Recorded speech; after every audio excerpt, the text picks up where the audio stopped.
احنا بالغزاليه وتحديدا مربط الاصيل. وينه؟ هذا المضمار الاول هنا، بس راح اشوف لكم المضمار الثاني. احنا عندنا جلسه مال تصوير، لسه يجهزون لنا الحصان. المضمار الثاني قلت لكم عليه، كافتريا قلت لكم عليها. بيجي هنا هم يصعد خيل وهم يقعد يستراحوا، كل شيء عندهم هنا موجود. مكان كلش راح يعجبكم، في جلسات مال تصوير، عندهم مصورين، عندهم تعليم الفروسيه، عندهم كافتريا تقعدون بيه، يعني تجي هنا تتونس من جميع راح الجهات. نصعد بيها. مال الخيل موجود هنا.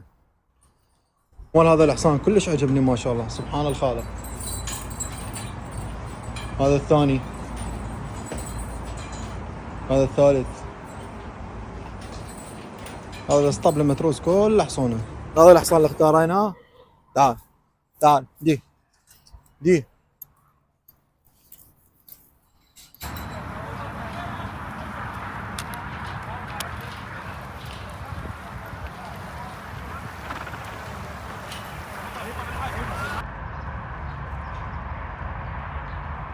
شعور الخيل احلى شعور والله.